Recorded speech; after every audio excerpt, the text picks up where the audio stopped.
So, hello, ladies and gentlemen. Dave Dobbs here.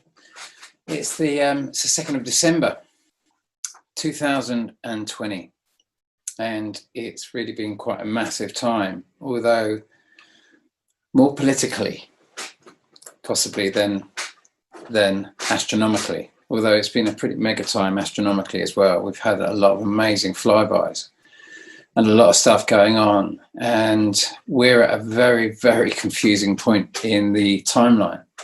This point that we come to now was the point that I kind of did most amount of research at the very first in 2015-16 when I was putting the Dobbs model together. And we've had, you know, as per usual, as we've had since all this time of year, since 2015, 16, 17, 18, 19, and definitely 2020 is no different. It's been a pretty epic year in terms of flybys for the whole time, hasn't it? They've been coming and going. And for each time they come and go, I end up with so many more questions. And what's happened since the big flyby that came, since my last model or my last update, I ascertained that because we could finally realize that the big movement, that all of this was moving around, this 200-day anomaly was actually being caused by the objects orbiting, whether we want to call it Pluto, whether we want to call it Uranus, whether you want to call it Neptune, whether you want to call it Tiamat, Nibiru, Herculosis. You know, so many different scholars have had so many different names for these big things that we're orbiting. That these, whether you want to call them comets, whatever you want to call them, whatever they're orbiting, I could ascertain in my last video, and I'll take you through the data, because I could ascertain that it was the objects that were making this 200-day pattern, not the object they're orbiting. And so it's enabled me to upgrade the model quite a bit, and also correct lots of bits in the model. And so it's going to be a big thing to take you through right now. But I just want to give you a quick overview of what the total movements, what 1800 years would look like. I've kind of timed this a little bit better. What 1800 years would look like, because two lots of that obviously brings us back to 3,600 years ago, which is when I'm of mind that the Mayans actually left, or whatever happened, the big transition occurred around that time. Something big happened around that time where this incredible wisdom was left for us that we're uncovering now. And, you know, I'm referring to the big, you know, as well as all the Mayan discoveries and everything else like that, but the recent discovery that was just found in Mexico of all these. And I'm going to cover all of that. We're going to bring it all into this big timeline. But let's just look at what 1800 years looks like. So what we're doing here, I'm kind of setting the intention, giving you a bit of an all-round view of what Planet X, you know, we're kind of setting the forward direction of Planet X here as well, because we see them coming around here, and I'm going to stop it there. But you've basically got here, you've got Planet X, which is the big red ball, and that's the one that's moving forward here heading to the right of your screen. And those two that have just passed, one is our sun with Mercury, Venus, Earth, and Mars orbiting around it. Obviously, you can't see those because we're looking at it at a much further distance, so I haven't been able to put those in at this because it would just be too complex. But we're going to add to this once we've explored this a little bit. But and then the other one is Pluto, and it's very difficult to see their colours. They're too small to really identify. But the one that's, let's just come back. You can see there, the sun is the one that's above, and Pluto is the one that is below. And so this would be, we know that in 262 there were earthquakes all across Asia, all across Europe, and all across Africa, and 3 days of darkness. It's widely recorded. And so that point would have been there. So this would be 84 years before And this is our 262 point here. This is the last recorded time. Now you'll notice that I was always assuming that it was, if we were sometimes, sometimes I call it Galileo's Jupiter. At the moment, because of the way in which this has evolved with all the different sightings, we've been able to go on a journey of why all these different dwarf planets have been created every 84 years, why we've been through this massive cycle. We can understand why all these have been created through this. But you'll see here that Earth is on a flat ecliptic plane, where I thought it was going to be, sorry, Earth, our sun is on a flat ecliptic plane to the planet X system here. And it is actually Pluto that's coming up from underneath. So, there's a lot of mistakes I've been able to correct here, which means that where I was saying, whether you want to call it Galileo's Jupiter is ascending, it would actually be Galileo's Jupiter is actually descending. Or whether, in this time around, we're calling it Pluto, because Pluto was discovered right here, obviously in 1930, and we're going to come forward that. We're just going to look at the number of cycles, because I've got this in ratio to what we've experienced. So we're at 70, whatever that is going to be, 84 years before 262 here, and coming into that period there. But we're going to start that here. And we're going to go one cycle of our sun, and we're going to go 2 cycles of our sun, and then I'm going to go 3 cycles of our sun. I'm going to go 4 cycles of our sun. I'm going to go 5 cycles of our sun. Now, can you see that Pluto is starting to catch up with us?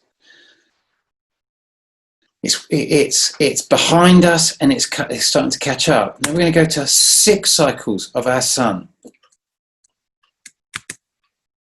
Pluto is right behind us. This is the time Galileo saw Jupiter. Well, he didn't see Jupiter, he saw its moons. And the reason he assumed he saw its moons is because he would have done the very same calculations that I would have done at the very beginning of this, which is counting the sightings, and we saw it every 200 days. That's what enabled me, the backbone of the Dobbs model that has enabled me to find all of the flybys, many that I'm going to present to you in a moment. And now we're going to come 84 years later to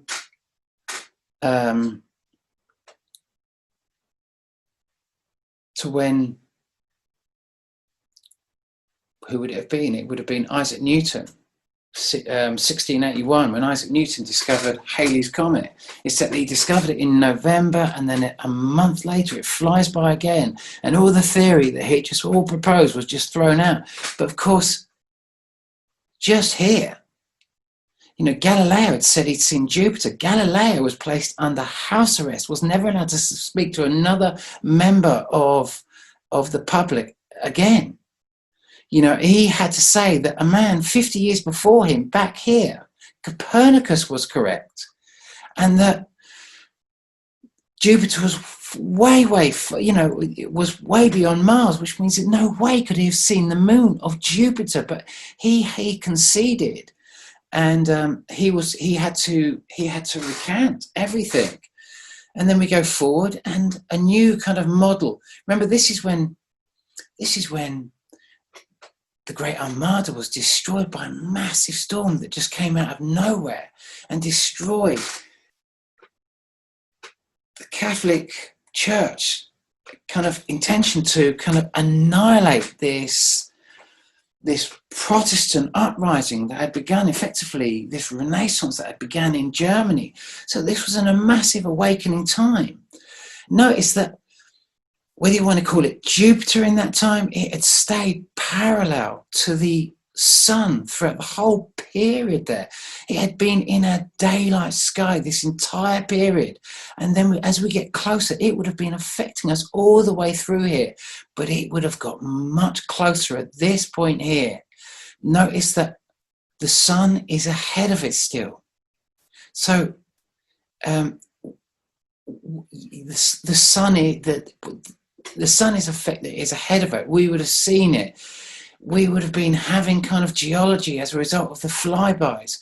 But if we come round again here to 1930, which is when Pluto was discovered,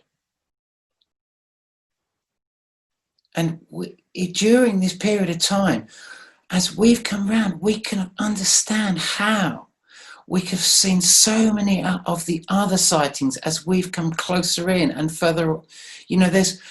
Because basically 84 years after Isaac Newton was discovering, supposedly Halley's Comet, we come 84 years, we come to the cycle where we come to where Uranus was discovered. And then we go 84 years ahead and we come to the point Neptune was discovered in 1846. And of course, like 1846, someone recently asked me and said, well, what do you think about the Doppler effect? And I said, well, I don't really know. I'll have a little look. And of course, the first thing I'm going to look at is when it was discovered. And it was discovered, the Doppler effect was pointed out in 1842, 4 years before. And do you remember 2 years ago when we were seeing Jupiter absolutely massive and blue, and we were coming up with all these theories of why it was massive and blue? We couldn't accept what we were seeing was something different to Jupiter. So we call it another name. So we call it Neptune. And then we come out with other excuses of why Neptune's doing all these different things, the blue and or why we're getting the Doppler effect. And of course, we see this kind of, that's when Neptune was discovered, and it's getting closer because of the cycles that are happening within the system. Then we get to 1830, and we come to, the point where basically Neptune is really in our, the reason I built this model is to more really show you this point here, this point from 2010, where the moons of, whether you want to call it Tiamat, whether you want to call it Nibiru, whether you want to call it Herculosis, which was, Carlos Ferrada's prediction back here in 1939 when he said it would cross our path and cause the massive earthquake that occurred in 1939. Exactly when he predicted it. He predicted it on the 24th of January 1939. It occurs on the 20th of January 1939. Thousands of people died exactly where he said they would occur in Chile. And then we're coming forward here, and what I've got here is, just check which ones I've got there. So again, that the sun is on the top. You notice now Pluto is ahead of us. We are now in proximity to its moons, and all those moons that are trailing behind, we are cutting through here. And so what I'm trying to show you in this model is Pluto at the front here, which is over here. Am I still getting that right? It's a bit difficult to see as it comes round. But as it comes up, you'll see the upper one now is Pluto, and the sun is below. And this is going to cut through. This is going to cut through the ecliptic of this plane. This is going to get lower and lower, even though they're going to stay in proximity. It's going to go lower and lower, just as it's going up through here. It's going to cut through, and it eventually cuts through. And we're going to slowly see that as we're going along. See where my cursor is. Focus on that bit of the screen right now. We're going to cut. It's going to cut through the ecliptic and go down, but it's going to take from 1986. It's always there. It's there for the whole period. But we started really seeing it in 1986 when when the Chernobyl disaster happened, when Halley's Comet flew by. And this is what I'm trying to show you in this aspect here. Is this is effectively, from this perspective, it's going in this direction. And these are its 4 trailing planets. Now, this is complicated to understand because each of these is not sitting on the ecliptic plane of Pluto. They're going this direction and this direction.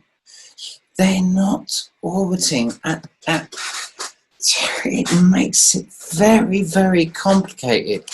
And so before we start adding all the images of all the different occurrences that have occurred on this line, let's just take the overview here. This isn't astronomically exactly correct, as you can tell.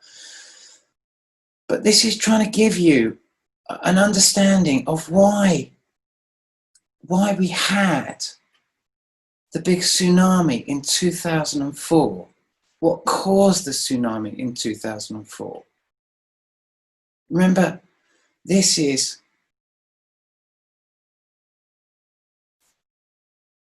Mercury, Venus, Earth, and Mars all orbiting our sun here. And this is Pluto here with all its 4 objects. And these 4 objects are cutting through here. So you can see Mars here. It's so small to see, I'm afraid. But as you watch them, you'll start making sense of them as it kind of moves. You can see which are the inner ones. You can see which are the outer ones. You can see which is Earth. You can see which is Mars. I'm so sorry they're small, but we're cramming so much information into this model. But the more we watch it, the more it will start making sense. These big ones here are also orbiting this, as these 2 are also orbiting this. But what's happened is that as they've come round, some have been drawn into our sun and slingshot right round our sun to return from whence to the planet they're originally orbiting. But there has, in our history, been a time where objects have left this to spin around our sun and have never returned to this. And I'm of a mind that not 262, but one cycle before that, 3,600 years ago, one of these objects left this and actually collided with with Mars, caused a massive, it was a skim, but it caused Mars to be ultimately destroyed after making a terrible decision. It was the decision that it made that caused its destruction, that caused the object that was orbiting this to come off and spin and become Venus.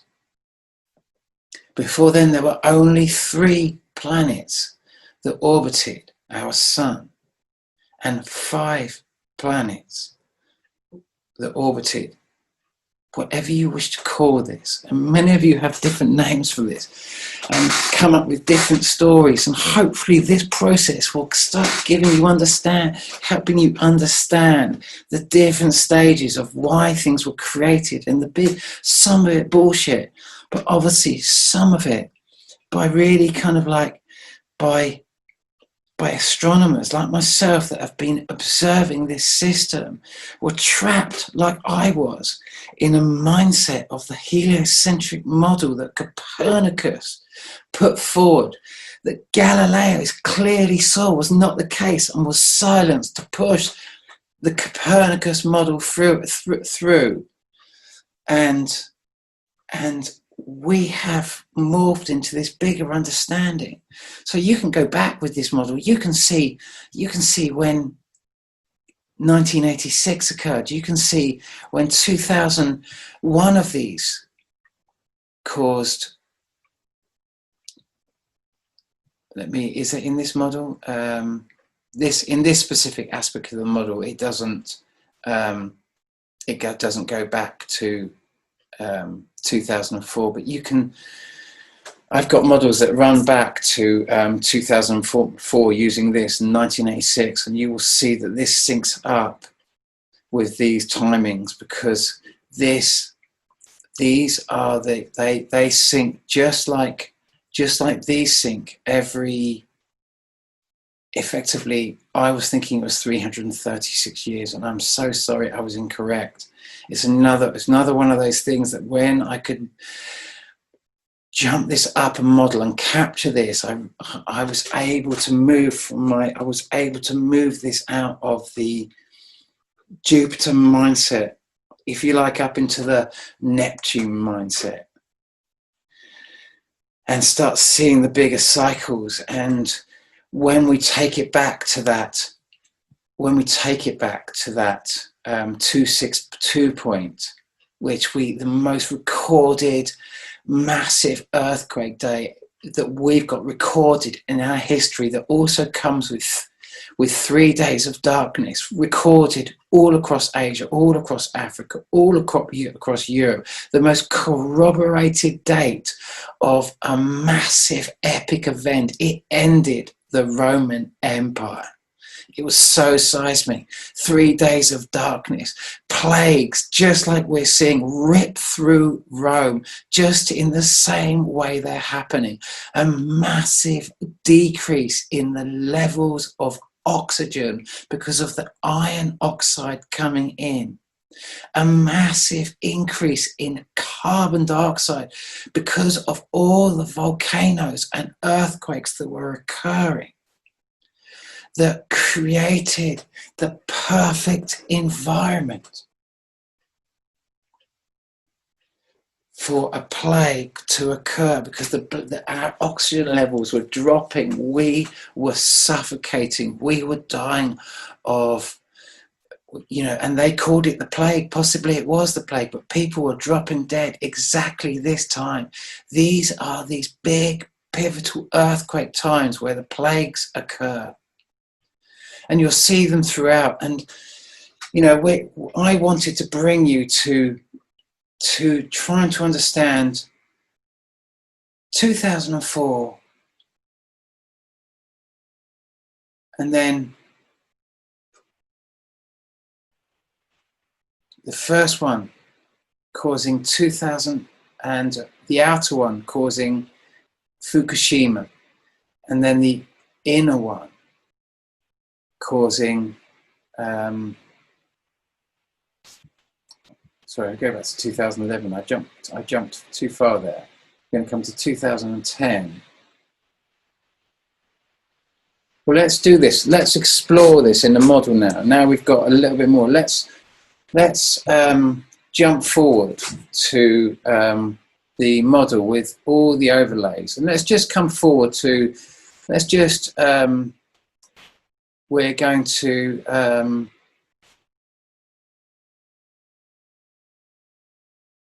Let's go to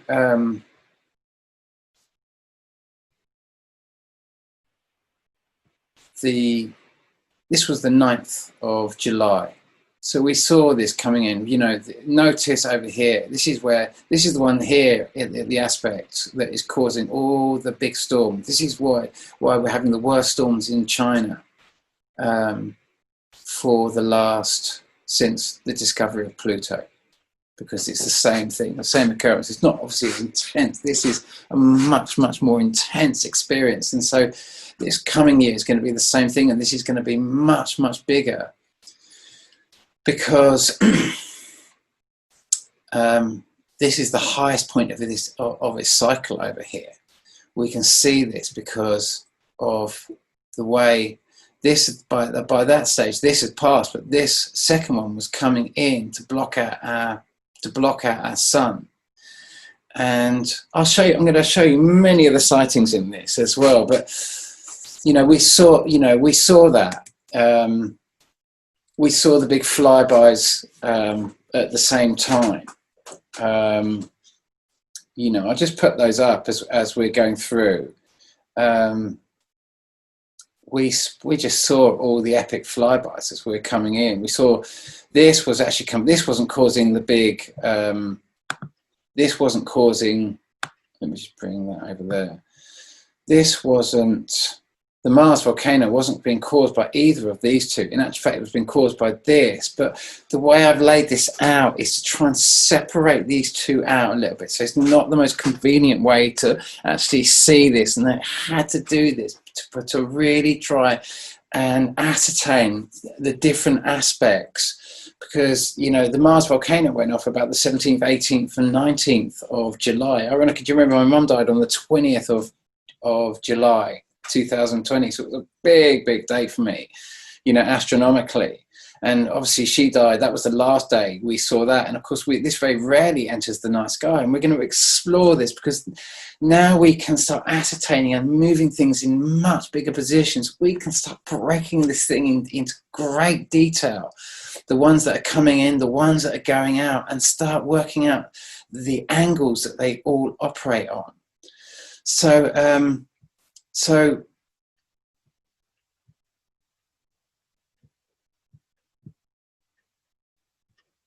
remember Alex Lujan put this shot up. This was obviously, you know, Comet Neowise, as they were calling it in this year, had obviously gone into our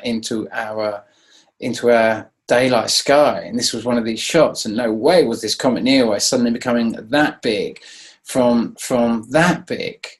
You know, it's just not feasible. You know, we saw it coming in. We'd seen it blocking out the sun. Then we see it going off into our night sky, that red, you know, the old classic kind of like spider on the lens kind of story that is always thrown to us by our disbelievers in all of this. But we saw it going out, and then we saw lots of people kind of posting Comet Neowise coming in, and suddenly then we jump forward to the 17th of October, and we're seeing this massive thing that just couldn't be where I thought it was, because I, for so long, since 2018, had been assuming that the 200 days and the 200-day anomalies that we've been seeing, that was mimicking Jupiter in the same way I was considering it must be Jupiter, because there was so much feedback. It was looking, we could see the lines on it, on this massive thing. There had been so much research that had led us to this, that no way could we assume that 1, 2, 3, 4 objects all moved in a proportion to each other, where we would see a sighting every 200 days that would enable me to make these predictions of these flybys. And yet, no matter how accurately I seemed to do it with my 200-day anomaly, I was always 4 days out. So every year I'd have to delete 4 days, which turned 2 lots of 2 cycles, which would be 400 days minus 4 days, which is 396. And 396 divided by 13 and times 12 is 365 exactly. It meant that what we were seeing had 1/13th greater cycle than our Earth going around the sun. That is, you know, you'd have to go all the way around the sun. Our Earth would have to go all the way around the sun. It would have to go exactly 1/13th more to be exactly where Jupiter, next to Jupiter, in the same way it was a year before, because Jupiter takes 12 years to go around our sun. So it moves 1/13th. Can you see how Galileo would have seen Jupiter? Can you see how we saw Jupiter? Can you see how we have evolved through their same mindset, doing the same calculations, coming to the exact same understanding? How many of you cried out when you saw that big blue planet, "Oh, it's Jupiter"? In 2018, we all thought it was Jupiter. And you know, we were coming up with all our reasons. Oh, this is why it's gone. This is why it's gone blue. Just like in 1842, they were coming up with the red shift, blue shift, the same old bullshit, trying to kind of bamboozle you into this idea that, oh, the energy waves had all changed and the compression had made it appear blue if it was traveling to you or going away from you. It's total bullshit. It's the same bullshit. It's the same spewing bullshit to bring you back into this heliocentric ancient 500-year-old model that none of your astronomical sightings are fitting into at the moment. They're all perplexing because you've seen me going through this massive journey.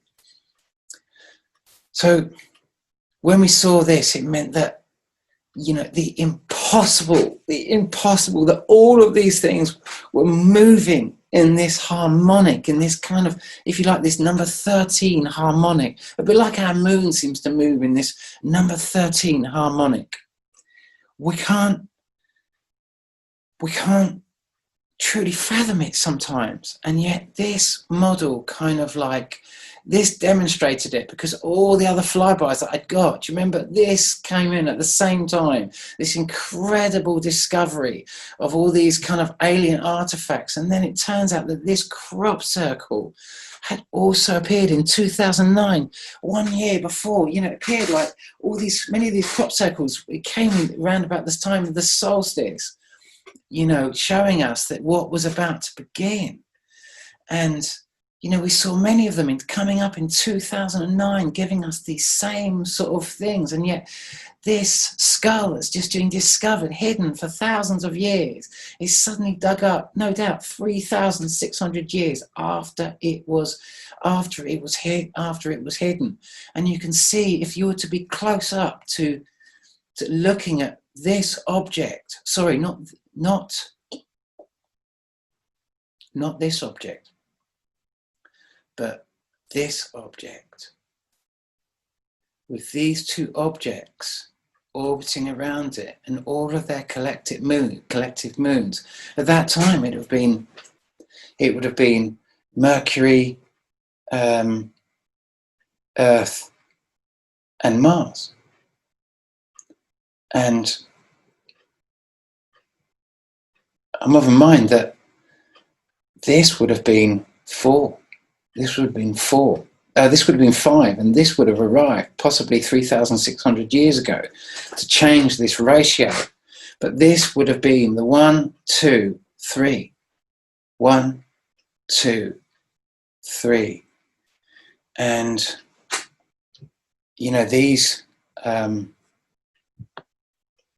these are very different. These are kind of similar kind of suggestions of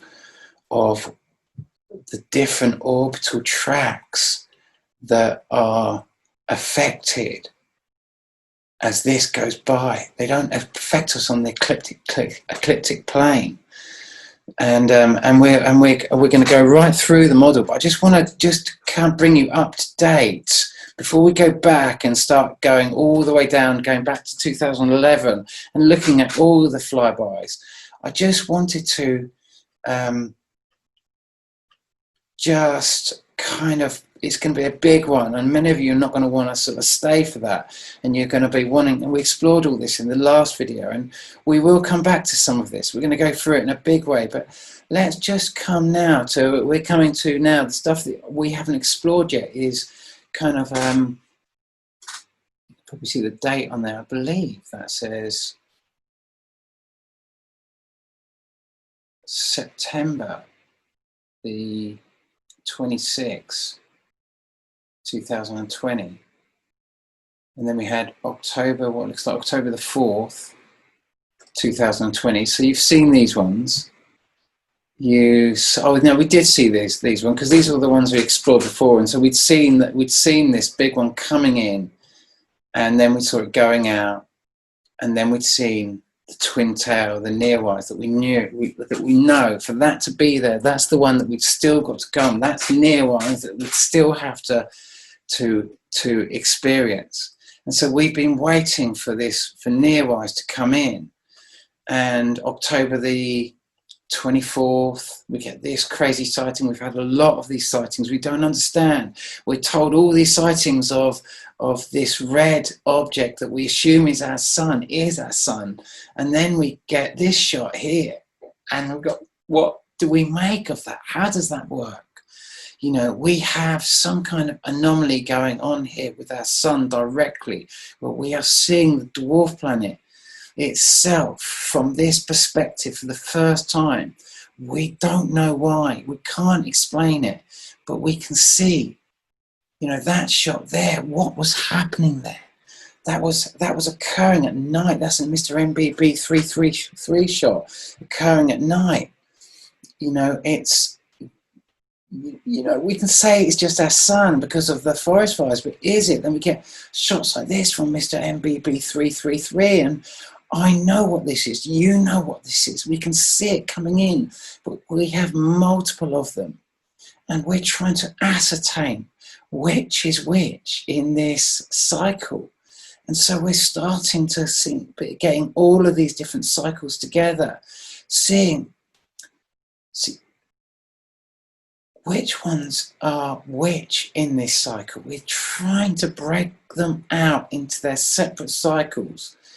And so that's why we need to do a bigger exploration to understand what's happening here, because I'm going to give you a bit of an overview before we go back to the beginning, because this has just come in here. And as I attempt now to begin this massive breaking down of which one is which, not necessarily to be correct and not necessarily to try and blow your mind, but understand as these have just come in, these big sightings. Remember I said it would be late November, and then with the ones I thought were going to be the January the 20th, all of those flybys. What happens is what happens if the big flyby that we've been seeing on the 20th of January is actually this big one that I've coming back here, the one of the ones that caused the pair that are coming in here. And when I take you through some of these images and we put these through together, we're going to start getting an idea of where we're really going to start seeing seismology in all of this. Because you know, we saw with the red skies. I'm of a mind that the twin tail, that Comet Neowise has just flown by. That this one here is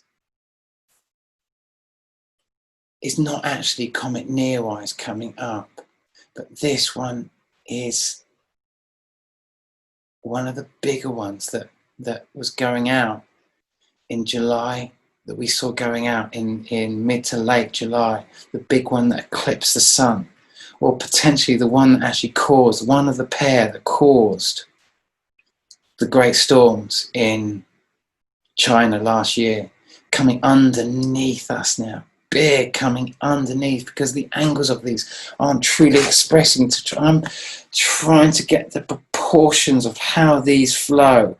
We're already understanding the angles, and the more you're going to watch this as we explore this angle, is we saw this here coming in. I'm of a mind that that's coming in now from, like we saw Comet Neowise when my mum was dying, and that was going off into that was coming from the night sky heading towards our day sky, but at a much deeper angle. That is these ones coming in here. That's what's coming in here now for the next big cycle. We're seeing the type of, this is China fears scientists, war, volcano, extinct for 50,000 years, appears to be recharging. When this comes in, remember, this is coming underneath us at the moment. It's done all its big stuff, all the big stuff that it caused in 2010, 2011. It's done this aspect. These are tremors at the moment. These are tremors. We're seeing, this one here, we're seeing this shot here. This is the sun shining off this thing. Mr. MBB 333 said that when he put this shot up, he said that this just the person who sent in the image said it was just parked in the sky like some kind of sun or spaceship. He's thinking it must have been quite near, but I'm telling you that is this thing coming in from the night sky, about to do its big passage. We're going to see massive storms. We're going to see, because it's closer. It's basically it's come that little bit closer. It's not going to be just here eclipsing our sun. It's going to be closer, so it's going to be slightly to the left of this when we go past it, because it's going to be closer in this aspect. So, you know, when I'm seeing this, even though it appears to be coming here, really, honestly, it's going to be mid kind of June. It's going to be mid June that we could expect the biggest aspect of this one that just affected us in July, in July this year just gone, is going to be, in my opinion, I truly don't know. I truly don't know. I move these in to try and understand, but if I went back to here, I would be saying, you know, remember if you could see like here, you could think, oh, this is going to be, you know, when you remember February 27th of February 2010, the massive, let me go back to that. Let's go back to that. Let's go right back. Excuse me, running really, really fast, but let's go back to February and motor forward, and we're going to explore all of these. We have to do it if we really want to understand, you know, from what's happened 1939, and we're waiting for the big passage, and we don't understand why it keeps occurring, why it's just not, because of the Copernicus system that we're in, this heliocentric model that we're in. Something comes into our sun, something goes out the other side of our sun. That's the model, that's what we're brought up with. How could something run parallel to our sun for all of this time? That's what I'm offering you here.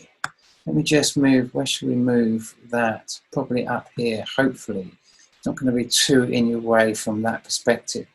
But you can see over here,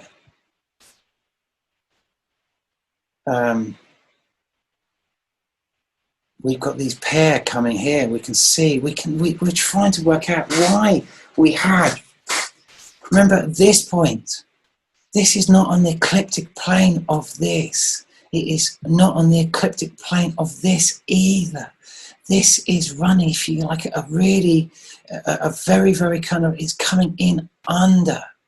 It came in under and then cuts up through. But it's in 2010, one of these was aligned with Earth. And then in 2011, one of these was aligned in Earth. When this came forward the next time round, these still were coming underneath. But they were now below the orbital circumference of Earth at the point they were crossing. Over here, it was getting higher and higher, and as they edged closer.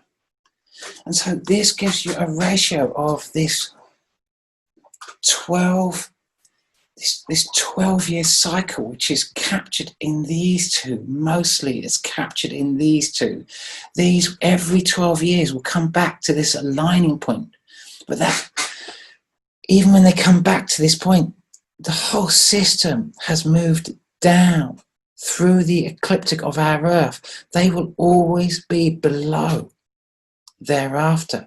But as we come up, because it's such a steep incline as it comes in here,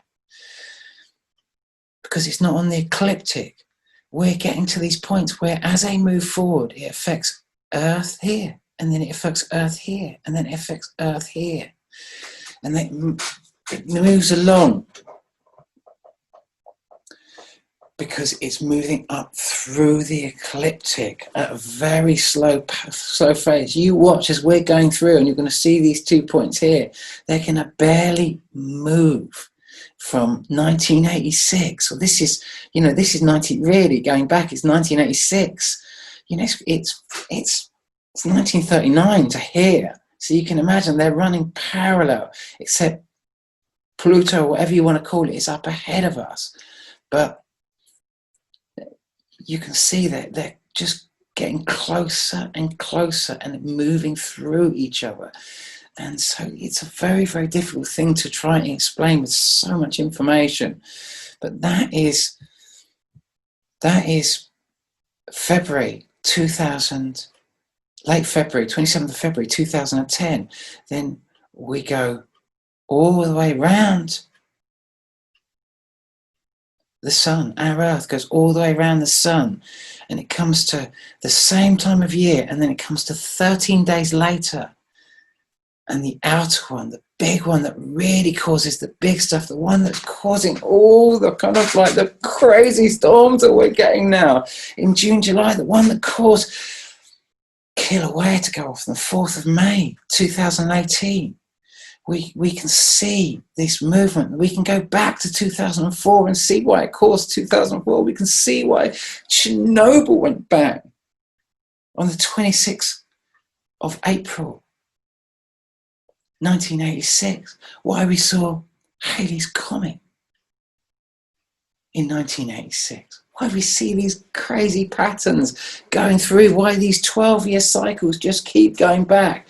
And you can see how they can implement their big story over the top of these. And we're going to go right back and we're going to explore all of them. And we're going to do it as quick as we can to go through it. You know, this is where my model began, wasn't it? On the 5th of August 2011. And we see all of these different sightings as we come through. And then we come to, you know, when we see a pair of them. This was at the point, and this is this pair here, not this pair here.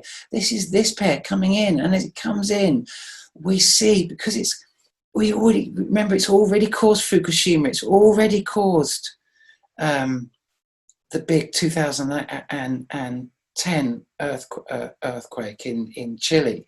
So we know actually, even though we haven't got the angles of these right, because we're not capturing the angle of this, the angle of ascension and kind of like dropping through our ecliptic. We're just looking at it all as if it's on the same ecliptic plane to try and capture it, because it's so much information to try and present to you. But we know the day after we saw the twin towers, the pair together, this was the first shot of the pair. We had the massive fireball that just came through our atmosphere and broke up literally the day after the big one on the 15th of February 2013. And we come forward then to the fantastic sighting that was on the 14th of October 2013. And then we come round again and we see, you know, this most incredible look. This is Comet Nearwise, obviously coming over the top of us, but it's right over the top of us this time, you know. And so we get this amazing sighting here. Possibly it is that one. Possibly it is that one that we're seeing as well. It's a big debate. Possibly is this one, because it's a much bigger object and these are much smaller objects. So we are in a bit of debate as to kind of which one truly that was seen. But the fact it was seen in November, it kind of suggests we were much closer. This is the upper end of it. This is the higher end affecting Earth at this time. This is the lower end affecting Earth at this time. Remember, these two are also not on an flat ecliptic plane to this. I'm of a mind, well, we'll see, we'll work it out together, but you can see it's big there. We know that in November the 22nd, 2016, we had a massive earthquake that was all to do. This mimics my original Dobbs model that ran from 2015 to 2018. Do you remember how it's just this one? You know what I mean? And so you'll see how my model has progressed here. But so this part of the model was correct. It wasn't that I was incorrect, it's just the model is upgraded with new sightings, and we've had to bring them in and morph our way, find a way, track ourselves away from the heliocentric model that we've been in to come out of this kind of bigger model, that whatever you want to call it, you know, it's just the Dobbs model for the moment, because I haven't got another name, because you can't even call it a binary system, because you can see from here there's more than two things orbiting the planet X here. There's our sun and Pluto, at least. It's a tertiary system. It's a It's what do you want to call it? What do you want to call it? Right now, the Dobbs model is fine. It's good for me, probably good for you. So that is possibly that one. We're closer to it there. We come back round and we come now to the next big sighting, but we didn't see it because we were just coated in red dust, crazy, crazy, crazy stuff. And then we come to the 8th of June, 2015. We get this amazing sighting. I think it's this one. You know, as in Comet Neowise, or even calling the Comet Neowise this year. Obviously, then you're calling it, you know, you were calling it Elenin, or you're calling it Ison. You know, you call it every 200 days. You call it a different name. You know, your astronomical community calls it a different way. But that was the big one I predicted.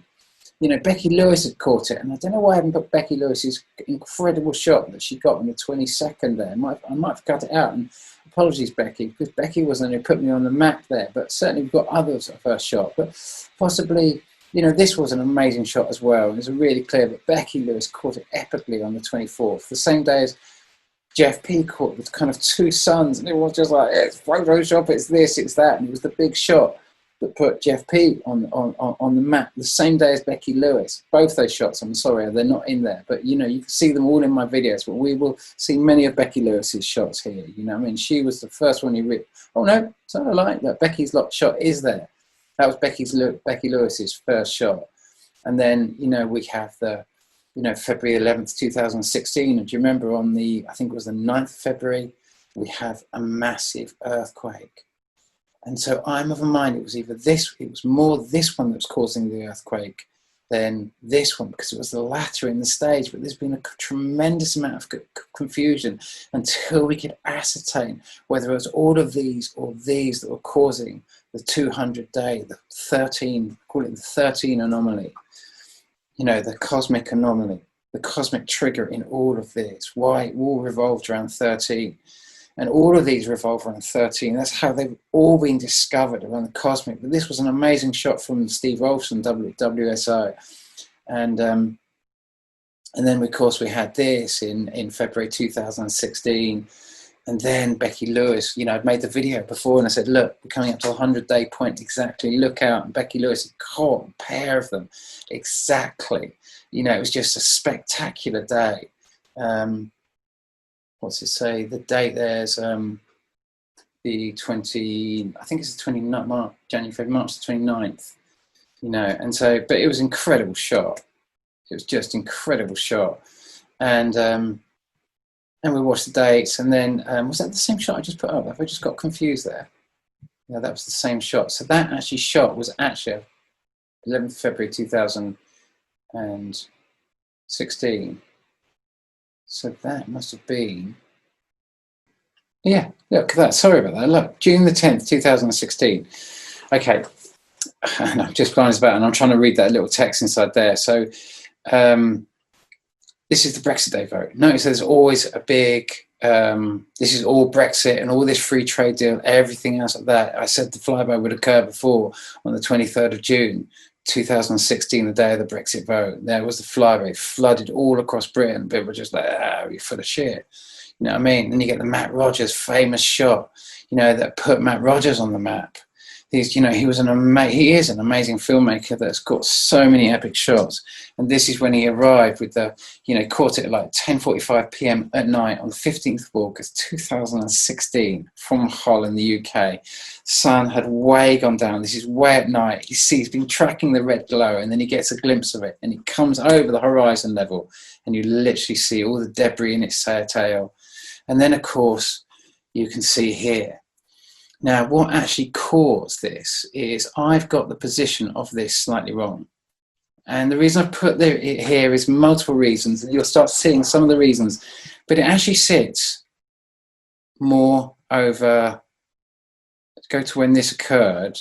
I'm going to go to, it happened on the 24th, actually, yeah, it happened on the 14th of October 2016, so around about there. And you're really looking at where Mars is here. And this is much more over here, really. And the angles of these orbits are much steeper than you realize. But I put it here, forgetting that it was over there, forgetting the Mars. And then when I put it all together, that's why the sequence, and the more I work on this and the more I can get this into a 3D model, which is my next big thing, then I'll be able to really, really show you. But you'll start seeing how this corroborates and how this works, hopefully. But that was the big shot that really kind of like, you know, it put Jeff P even more on the map. It was one of the most amazing, caught by a webcam. Caught by a webcam. Indeed, yeah, on the 14th, and everyone was going on viewing it. You know, it was a sensational time because we weren't much closer to it. But anyway, look, let me just keep going with that. It was an epic shot that helps us absolutely much more triangulate this thing. And so don't hold any of this exactly. We're just using this as the proportions to try and get an overview here of all the different flybys in their sequence. Because if anyone out there, if I should disappear off the face of the planet or anything should happen to me and that sort of stuff, then all this information, as best as I can get it together, is there for you. Then you have the overview, because this is going to give you the biggest overview. And I'm not saying it's exactly correct, but it's edging closer and closer and closer, because, you know, when you're writing stories, you know, you want, you know, I often wonder, yeah, when you're trying to get a story together, you know, how you get your stories together and that sort of stuff. And one of the best ways of getting a story together is get out of the way of it. Just get all the information about the story together, lay it all down, and eventually a story tells itself. You stand out the way of a good story, just get the information down, and you will see the story tells itself. And we've got to get out of the way of the story sometimes. We've got to stop blocking the way of what's really happening. Shut our minds up and look at the information, and let the information do a lot more of the talking. And you'll just start seeing. So then we get the 22nd of November 2016. And you know, that was a big thing. I don't know if you can remember some of my earlier models. If I go to this model here, well, there's a really great view of Matt Rogers' famous shot. While I've got that up there, let me just play that, because we didn't have a very good view of that. And this is obviously, when Comet Neowise was much bigger. So this is a part of the flyby that we've done now. You know, this is a big part that we've already done. But this was not my original pathway. But do you remember when I'd done this, and it was you know, I'd upgraded the kind of the original Dobbs model, which was just this localized corner around here, and I'd put it onto a 3D, still grappling, like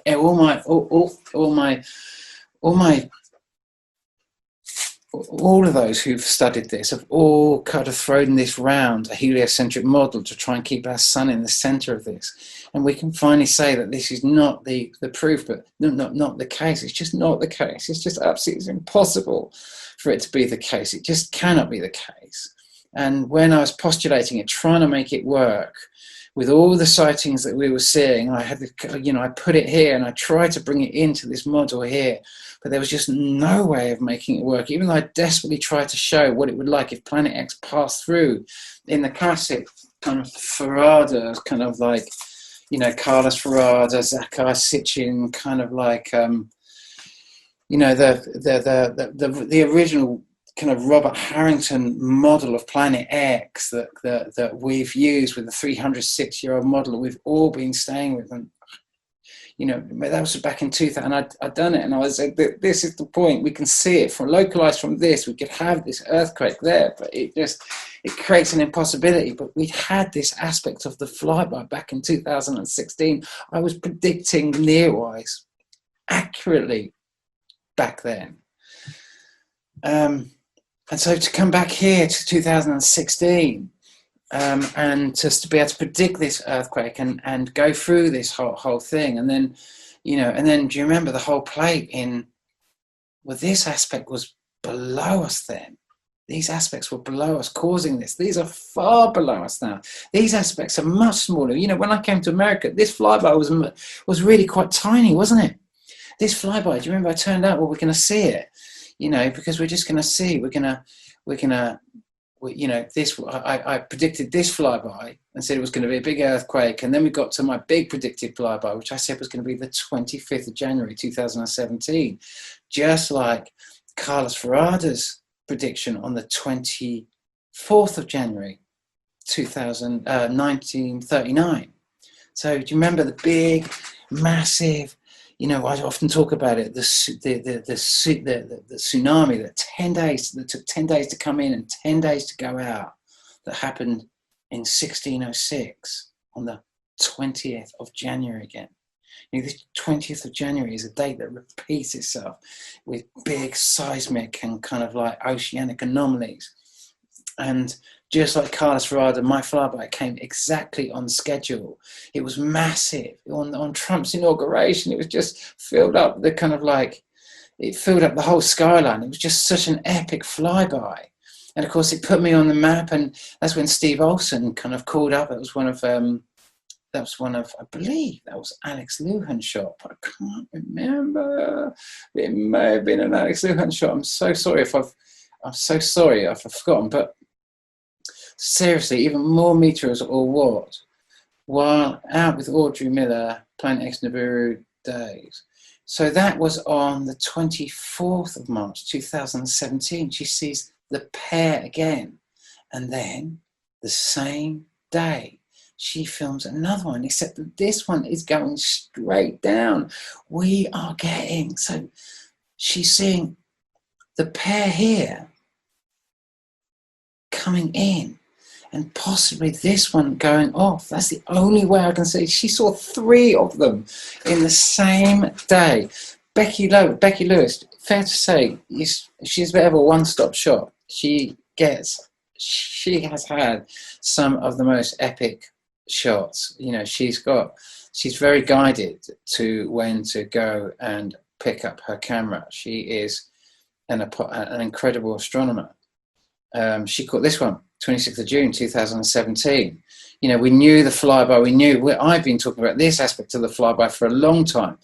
Well, you know, she's just out there all the time. I don't want to sort of like say, but she caught, in my opinion, she caught the pair again. The twin tail there and the twin tail here. The same thing. And then I turn up to America, and because of the because we've had the big flyby, my last big prediction, and this is the next one in the 200-day anomaly, and so Steve, well, we'd had a few of them, we'd had them all coming through, and then all across the world we see this massive flyby on the 17th of August 2017, the day I turn up in America, because Steve Olsen put the big Planet X conference. Do you remember we had an all-star cast? You got all the big speakers of Planet X together, did a massive conference and beamed it out, you know, and this flew in just as we're expecting. And of course the ESO, the European Southern Observatory, said that a massive gravitational anomaly had occurred 230 million light years away in a galaxy far, far away, that told us that because they'd had electromagnetic kind of radiation kind of like anomaly reading on the same time as they'd had the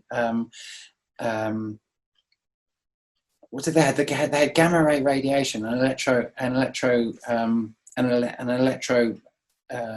gravitational anomaly at the same time, telling us that they could deduce from this that electromagnetic and light energy traveled at the same speed. Can you imagine? Just to pave the way, just more bullshit that slows humanity's evolution down to a snail's pace to try and make this bullshit kind of work. But it was a massive thing, so many sightings, and then you saw the tail, you know, and when was that shot? That was on, you remember, 11th of November, and then it goes off into the night sky, and we're seeing up into the night sky, and we're seeing it reflecting light, just like the shot that well, we've just seen so many similar shots, haven't we? So we know the shot. That was a Steve Olsen shot capturing the dwarf planet again, the planet, the object that it's all orbiting, that's seen from Antarctica. And so it's very rare that we actually get to see it. But then we get to, the 6th of February again, we get a massive earthquake, exactly the same place in Taiwan. That was the 6th of February 2016. And then we get the big shot from Turkey report, 11th of Feb. And then, Seven Spalding, he's always been, he's caught amazing shots. And I'm just trying to see the date of that, 19th of February 2018. These were amazing shots. And now you can see why Kilauea went off. Now you can see exactly why Kilauea, because this is the higher aspect of this cycle now. This is slightly higher as it's coming through. It's not affecting over here. It's moved up through. It's raising. It's descending, should I say, through the ecliptic plane of our solar system. The whole tail system of this, of all the planets that are orbiting this, as they're dragged along by this, traveling neck and neck with our sun, are descending through our solar system bit by bit. We can see why all the rovers shut down on Mars now. Look, this one was going right past Mars, or we could say this one was going, possibly more, this one was going right by Mars. And we lost our rover, massive great dust storms across. So we're understanding, and then we see the flyby on the 17th of June 2018. And then I make the video. You cannot tell me, we've been at this juncture so many times, you cannot tell me that we're not going to get oceanic anomalies. We'd had it over this side. We'd had the big seismology over this side. It was moving across and it was coming this way. It was getting bigger and bigger. We knew it was coming in. We knew this part of the aspect. I make the video and I say, guys, you cannot tell me. I don't want to be a doomer and gloomer. I don't want to be pessimistic. I don't want to be the bringer of bad news. But we have this thing that ruptures nuclear power stations flying about. And in the story that we're in at the moment, we choose to only back the agenda, which says build nuclear power stations on the fault lines to stop the carbon dioxide pissing out of earthquakes and volcanoes. And we can see it's ruptured at least 4 nuclear power stations, in the time we've been observing it now. Clearly, we can map it exactly. We know what's coming up. We absolutely know that to cling to this thing every time it goes by, it's just to say, it's a cloud. It's a cloud. When we know it is a cloud, it's a cloud of uranium hovering above, of burning uranium and plutonium burning above these nuclear power stations that rupture when this thing goes by. That's the cloud, isn't it? That's the cloud that none of us want to see. And so when I make the video and I say, you cannot tell me you're not going to see oceanic anomalies, and there's a man bareback riding his house, and possibly a woman bareback riding their house in a liquefaction earthquake, being overtaken by their hills, their local hills, and riding their house into an incoming tsunami on the day the big tsunami struck. And then, of course, we can see that this went straight past, this had come in straight past Mars and set that volcano going off. Obviously, they're not going to say it's a volcano. It's a massive mountain on Mars with a massive hole in the top of it, spewing cloud of some sort. And we say it's not a volcano. Of course it's a volcano. Mars is 98, 95% carbon dioxide. Where's the carbon dioxide come from? You can easily see where it comes from. We don't like to acknowledge that because we would see that our 0.02% carbon dioxide with all of the volcanoes spewing at the moment, and we can only get our carbon dioxide up to 0.02. and then scream out that the only way we're going to stop that and slow that down is to cover the planet in nuclear power stations. And we can see the story laid bare in front of us as this thing goes round and around and around. But the environmentalists, they've had their hand in the tills. They've taken too much money from the whole carbon story. They've built it as the backbone of their religion. And they cannot back down from the story. They can see that this story has covered the earth in nuclear power stations that are meant to do only one thing. We can see why they're built and what they do. Why would you build a nuclear power station at Hinkley Point, the only place that we know in the European area that has ever experienced a tsunami?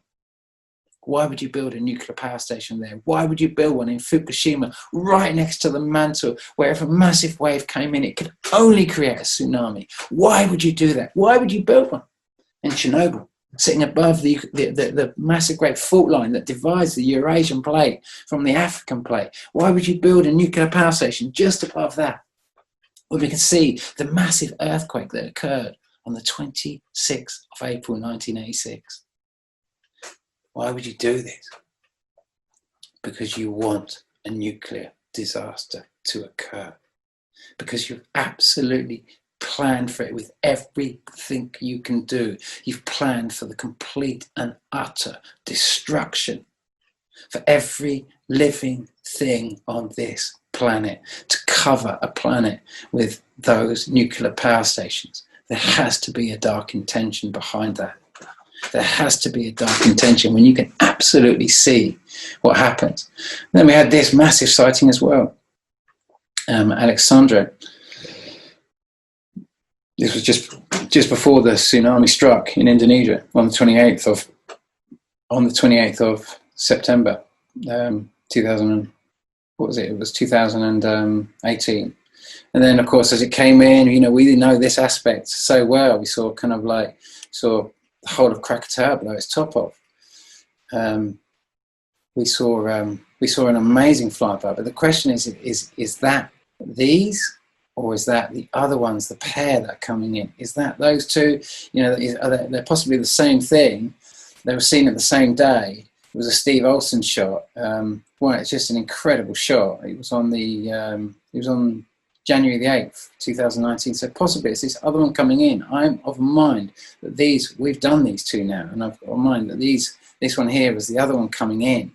Remember, I showed you the one the shot that's just been posted by Mr. MBB333.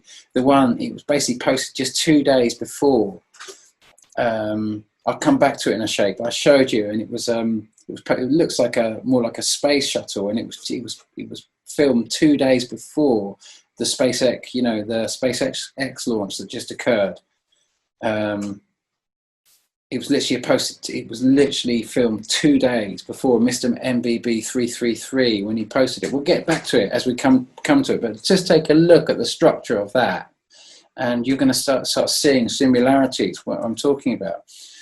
But I'm of a mind that we're not nearly as well. I'm going to show you what I mean. Let's just keep going forward. All these shots were 1st to the 5th. Yeah, that's an amazing shot.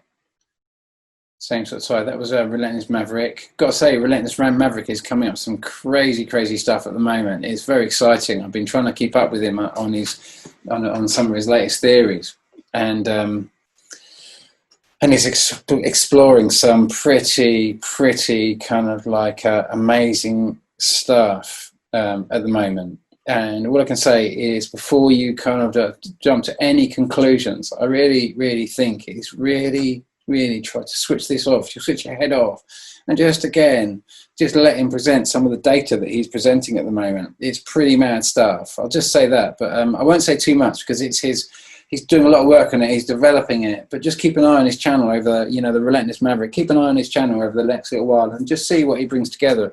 Maybe we're going to do a video and just kind of talk about some of these ideas, because I think it's really thought-provoking and gives us some really big, meaty things to kind of like to consider. What happened with Admiral Byrd and the whole kind of what was Operation High Jump. It's some pretty big stuff that he's kind of like bringing to the table at the moment. And I wouldn't come in from right or wrong, good or bad, just open-mindedness. It's not going to break you in half to consider a different idea. You don't have to destroy him or anything out of that. You just consider, he's just looking at the data, playing with the data, you know. Anyway, that was his shot. This really was one of the shots that really put him on the map. And he's often been on Steve's show. There's a bit of an enhanced shot of his capturing that of that. He's got many of them over the years. And that was Jim Sarr's shot and Roger Paul's shot. Do you remember these were all? And of course, this was actually in December 2018 as well. Wrap the News, late December 2018. And you literally saw the asteroid spinning in space. You know, and that was a zooming out. I just kind of tried to come out a little bit from that, just getting an idea of just their first coming to view. When you actually look at the original footage and you come out of it, you just see, this is just a sea of just right up there, and you just realise that this is zooming right in. This is like trillions of these things. This is trillions of them. This is right next to this tail. Now, if the tail was going this way and we were going this way, I wouldn't expect these to be moving along. That's why I'm of a mind that all the volcanoes that are going off at the moment that we're experiencing and all the big tremors are all actually the other ones coming in. I've got them coming down here to try and break them a little apart, but just to kind of like, but I'm of a mind that this may have been this other one coming in at a much steeper angle underneath us. And when it comes in from this aspect of whatever you want to call this, Pluto I'm calling it in this one, as it's coming in, it's going down and down and down, below us, below us, below us, below us, below it, and then it comes around it and it starts coming up and up and up and up and up and up and up and up and up and up and up and up, and then it's right up high and it's coming up high, and then all the way down it's going down, down, down, down, down, down. And so it's much closer to our ecliptic plane at this aspect. So this is why we see it so big. But obviously I'm showing you these, I'm breaking them down a little bit more because they're traveling at different ecliptic angles around this. And so it's a very difficult thing to overlap without just adding even more confusion to the mix. So, but you know, we saw some epic shots, didn't we? We really saw some, epic shots. Am I going forward? That's why I'm going backwards there, aren't I? So then we're going to come forward, and this was a Planet X shot. It was on the 4th of July 2019. So this is Nearwise. This is what we called Nearwise coming in, but obviously we were calling it, I can't remember the comet we were calling it, 2000, you know, changes. It's normally about 3 or 4 a year at the moment, and they're just changing with every one that comes fly by, they just call it a different name over and over. But so Alex Levin caught it on then, and he caught it on the 1st of September as well with that epic shot, which was the big game changer for me. Do you remember when we saw the sun there and we saw the orbital track of that? We would be always of a mind that anything coming in towards the sun would go around the sun and come out the other side. This, we'd watched it come in, but it wasn't going around the sun. It was orbiting something over here, near where, who's over there at the moment? Near whatever this video is here, and maybe more near this, whatever this spaceship is over here, but round something orbiting over here. And it was a game changer. It was a game changer. And it was the first big step that got me realizing that no way could our sun be the center of this. And it was, and then do you remember this shot? I mean, this was an incredible shot. So we had our first blue sky. When was it? It was on the 17th of December. And so this is where it's much further. This could be the one coming in, the big one coming in, or the, does it say where it was? Photos? New South Wales, coming in underneath us. So it's this big one coming in underneath us, and ready for the kind of like January, February flybys to cause kind of like, you know, this would be the one that caused all the flooding in China. This is the one that caused Kilauea to go off. This is the one that's coming in that way. It's not the other way around. In my opinion, it could be Comet Nearwise, as what we're calling Comet Nearwise going out, as in this one going in, but I'm of a mind it's this one, the other one coming in, and these ones, they're coming and going at different times. And hopefully we're starting to understand the complexities of this a little bit more. But, you know, I put some of those images there, like the Zoroastrian kind of like symbol there, very similar. And, you know, we've seen lots of symbols, the Egyptian symbols, the kind of like the Mayan bird symbols and all that sort of stuff. This was an incredible shot, wasn't it? That was on the on January the 22nd. Now I'm trying to remember who shot that. I'll have to put that in the, I will put a link to that because I haven't written it down in the name. So I'll write down who posted that. And this was Brandon Corey Nagley, who's gives us a very kind of the religious kind of story with Planet. Here's kind of idea of the religious sides to this, which you know, I'm of a mind that Jesus was created, the story of Jesus was created by the Roman Catholic Church, or at least taken over and used to hide this whole thing, that all of our political events are hidden around this. Because especially as we see that, you know, this, you know, some amazing shots here.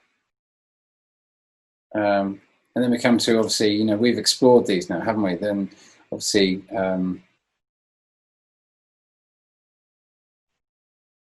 you know, they're amazing shots, weren't they? And then we came to, you know, that shot there. That was, who posted that? I'll have to put who posted that. I'm trying to remember who it is, and I've completely forgotten. I thought it was in the, I thought I put it in the description, so I'll add that as well. Might be, I don't want to say who it is because I think I know who it is, but if I get it wrong, then it's going to be a bit embarrassing. So I won't say. I'll just put the name next to it, you know. And then you've got Brandon Corey Nagley again, and an amazing shot. I mean, he's the one who it takes an enormous amount of effort to find all these shots. You've got to know they're coming in advance and that sort of stuff, know where they are, and be trawling through so much stuff to get them now, because YouTube hides everything. So these are incredible amount of work to get all these shots from Brandon. There's, you know, I used to do this all the time. I used to have to spend so much time, and now I spend much more time kind of number crunching the information than I do. And all these people who get these shots, I just take my hat off to them, really, because I wouldn't be able to build this model if it wasn't for all of their work. And I try to give everyone credit, and it's not, I don't know if it's exactly like this. I'm just doing my best to make sense of it. You know, incredible shot from Mr. MBB 333. And of course, that's when Mars volcano goes off. And it's actually this one coming in right where Mars is. This wouldn't have reached it at that stage. This would have been further away. I'm of a mind, but maybe I'm wrong. But I'm of a mind it's this one coming in, because straight after, you know, you saw Neowise heading straight down towards the sun. You can see which way it's going. So, and then, you know, we come to that great, fantastic shot from Planet X again, Alex Lujan, and then that shot, Brandon Corey, he put out. I mean, to see the original video from that. I'm so sorry to sort of like, to not give full credit to the original filmmaker for that shot, because it's an amazing shot. And all these shots, if you got picked up by one of the other kind of like these main people like Brandon and myself, you know, I try to direct people so they can track your shots back. If they want more information, they can really go back.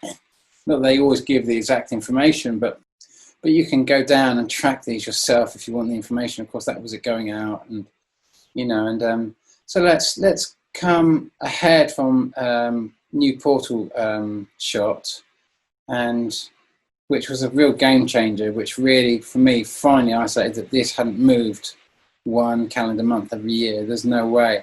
Its overall position had remained consistent, and these things had moved kind of up and down through our ecliptic plane, but not as we were originally thinking. And we come to this discovery again. You know, we've explored all of that, and hopefully now when we come back to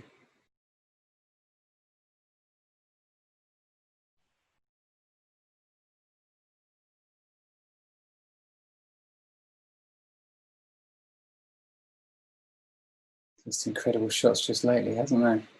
When we come back to was an incredible phrase that Mr. MBB333 posted. I don't know if he didn't mention the face in it, but I just thought it was absolutely incredible. You know, because when this flyby came in, the one that's just gone out, the free trade deal between China and all the kind of Asia and Australia, it was finally signed on this package, on this passage. And isn't it ironic that they do this deal, and it's a dangerous thing, although I would note that India didn't sign it, and China would have signed it. But China, you know, remember when China wanted to get into this free trade deal, get access to the intellectual property that was somehow being held by intelligence within the Pacific Basin.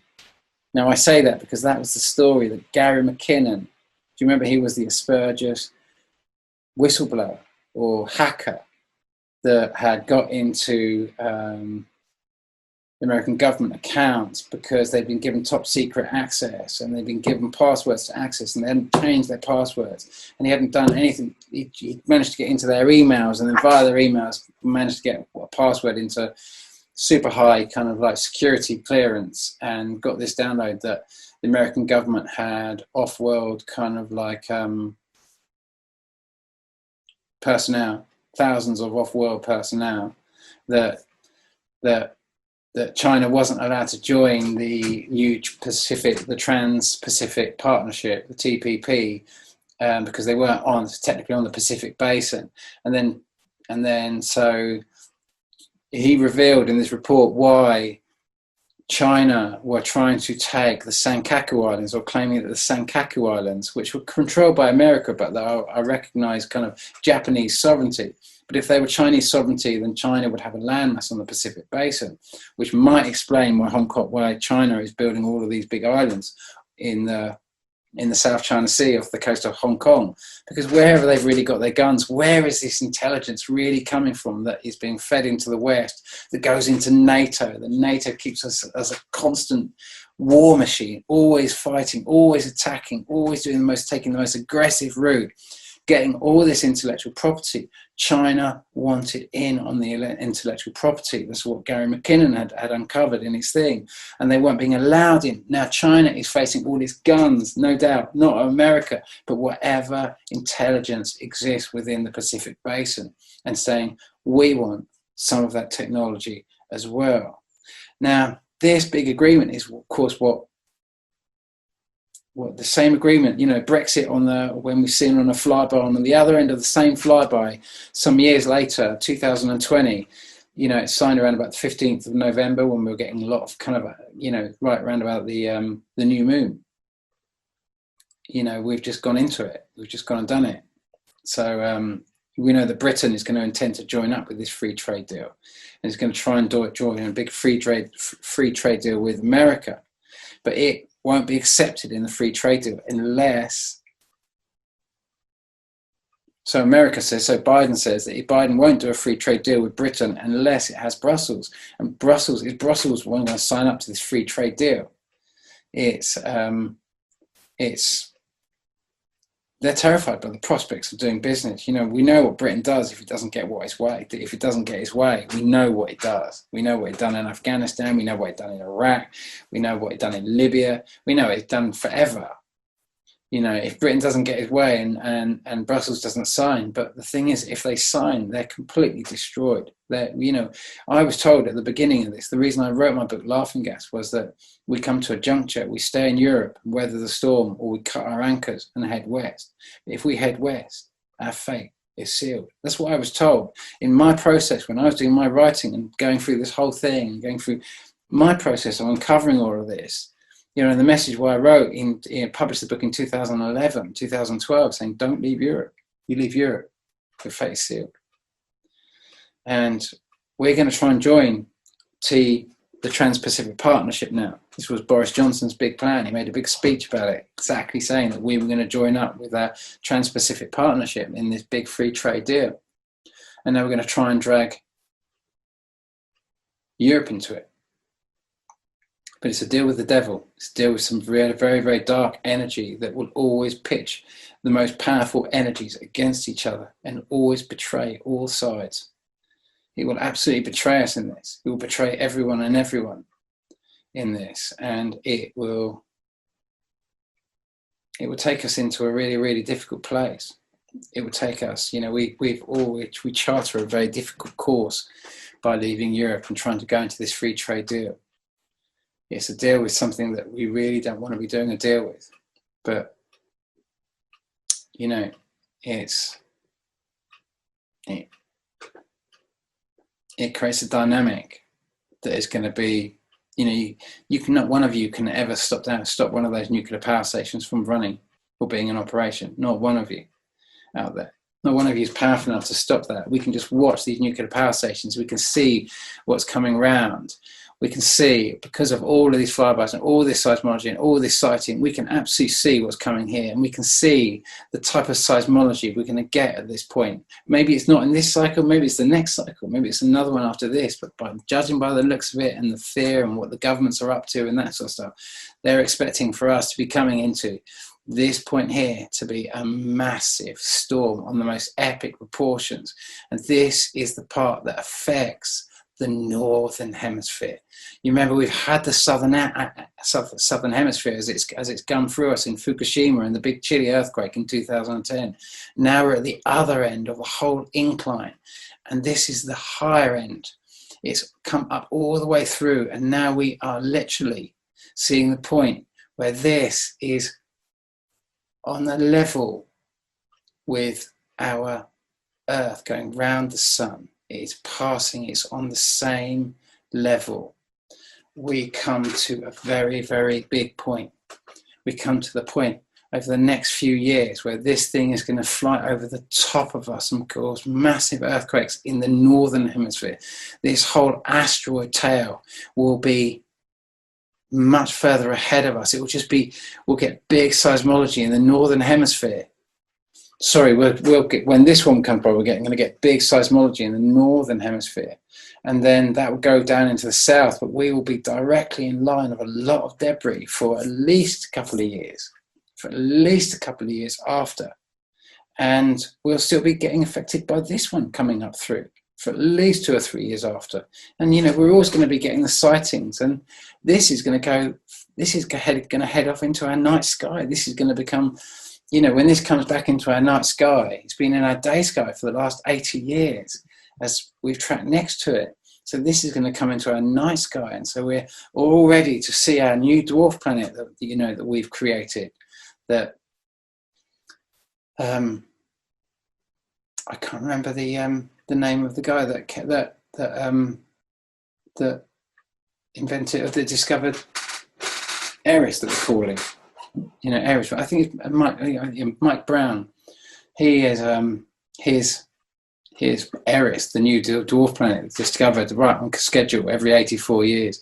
As that comes into our night sky now, you know, we're all ready for that, aren't we? We've got the whole Copernicus model. We've managed to get through umpteen flybys without any of us kind of waking up to the fact that nuclear power stations are going bang when this thing flies by, and we're set.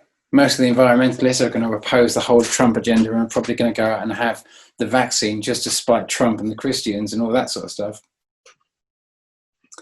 You know, you see the way it's all divided now, all the kind of like all the left wingers wearing their masks and all the right wingers kind of not wearing their masks. I mean, I don't know how many true Christians, and when I say true Christians, I'm talking in the reference of what George Bush Sr. said.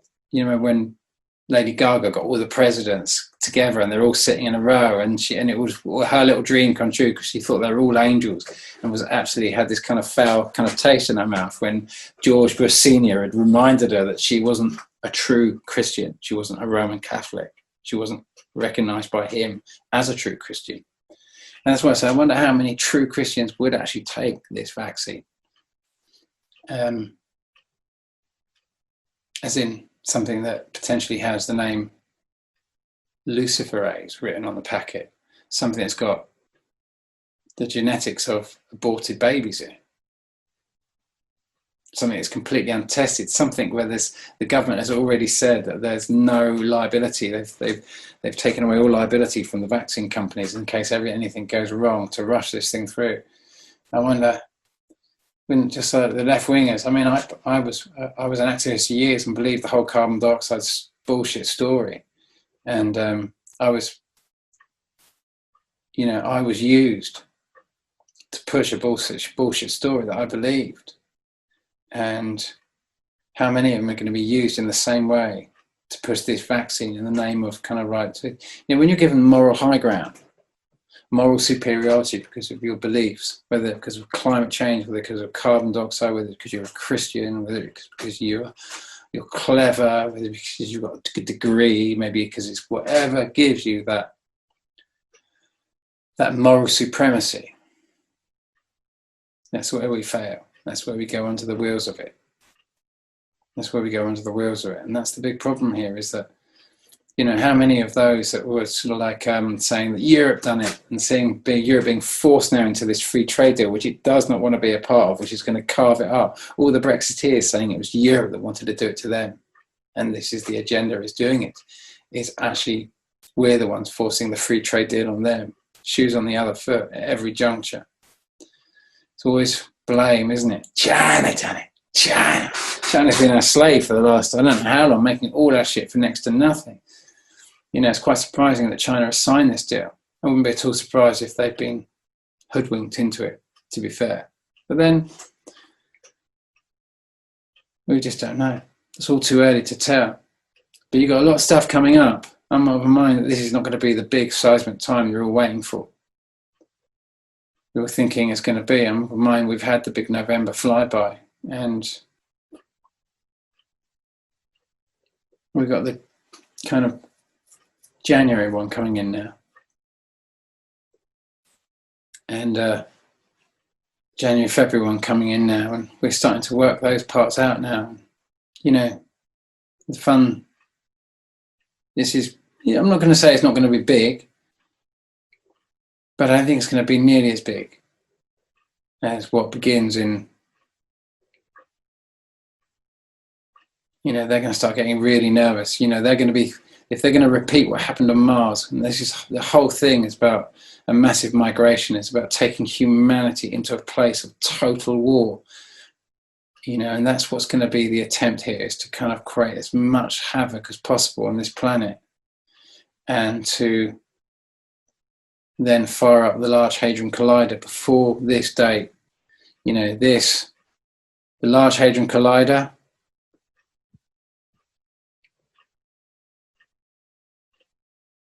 is going to be fired up around about here. If they're going to repeat what happened on Mars, because those that we're doing a deal with now to buy this technology, they do one thing when this thing gets this close. They do one thing, and one thing alone. They run. They ran from Mars when this came in. And they'll run from here. And they'll use us to open the door by trying to take us to all-out war and lowering the vibration of this planet to all-out desperation at this point, that they can use our karma of going against the rules of peace that this thing imposes, and trying to open up the same door that was opened up on Mars, which caused the Great Flood. That's when they're going to try and make their bang. That's when they're going to try and create the most amount of havoc before there. That's the big bit that you've got coming up. This is the fun bit. This is where you all wake up, or don't.